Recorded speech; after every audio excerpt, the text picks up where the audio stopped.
All right, let's just jump right in. In this world that feels like it's spinning faster and faster, what if I told you the best guide for dealing with all that modern stress actually comes from almost 2,000 years ago? Seriously. Today we're going to look at some incredible, timeless wisdom on finding peace, and it's straight from the private journal of a Roman emperor. I mean, does this sound familiar to you? That constant feeling of being anxious, completely overwhelmed by things you just can't control. The endless news cycle, what everyone thinks of you. Just feeling pulled in a million different directions. It feels like such a modern problem, right? But it's not. Get this, the guy who wrote these words was, you could argue, the most powerful person on the planet at the time, a Roman emperor. And yet he felt that same alienation, that same confusion that we feel. He felt like a stranger in his own world. So to find his way, he basically wrote a guide for himself, a set of rules to live by. And that's exactly what we're going to unpack. So, where did he even start? Where do you begin when you're looking for that kind of peace?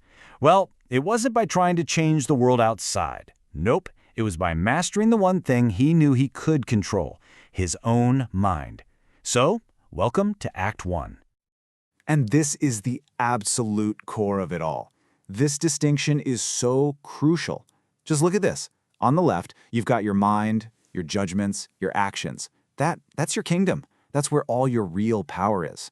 Now, look at the right side. Your body, other people's opinions, the past, the future, all of it is ultimately external. And we just burn ourselves out trying to control that stuff, the uncontrollable.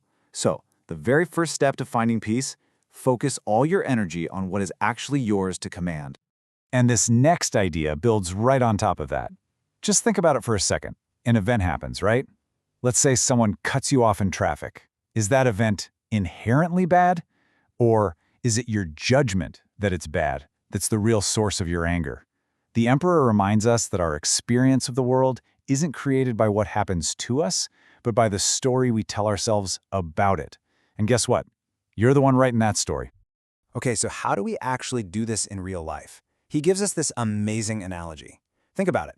Are you a gladiator? Someone who picks up a specific weapon for a specific, predictable fight and then is totally lost if something unexpected happens? Or are you a boxer? A boxer's weapon is their hand. It's always with them. They're ready for anything because they're not relying on some external tool. They're relying on their own training, their own principles. They are always ready.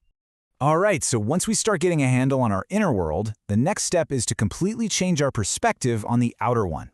Let's move on to Act 2, and you'll see what I mean. We're going to zoom way, way out. Okay, first, let's consider your fraction of all time. I mean, really think about it. It's just this tiny, infinitesimally small moment in a totally endless expanse. And now, let's talk about your fraction of all matter. You're just a tiny speck, completely lost in the sheer scale of the universe. This quote just drives it home, doesn't it? All our worries, our big ambitions, our fears, they're all playing out on this little clod of dirt. Now, the point here isn't to make you feel small or insignificant. It's the opposite. It's to liberate you, to put all those daily troubles into their proper, totally manageable perspective. And then comes the ultimate perspective shift, the fact that nothing lasts forever. Everything you see, everyone you know, even you, will pass. And look, that's not supposed to be a morbid thought. It's an urgent call to action. If this moment, right now, is all we truly have, well, how are we going to use it? And that brings us perfectly to our final act.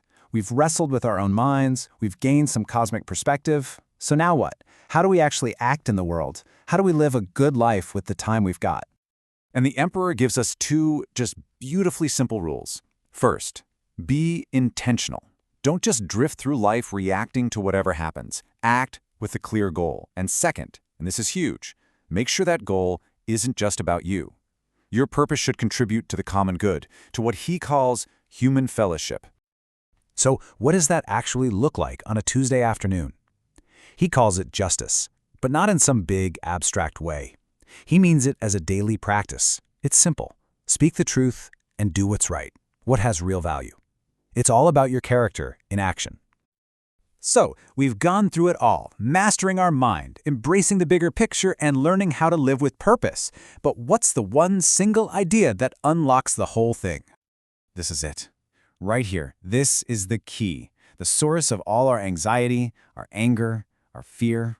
It's not the thing that happens. It's our instant, unthinking judgment of it. If you can just stop that knee-jerk reaction, if you can learn to just observe without slapping a label on it, you find peace. You are literally saved from your own inner turmoil. And then he hits us with this follow-up, and it's probably the most powerful question of all.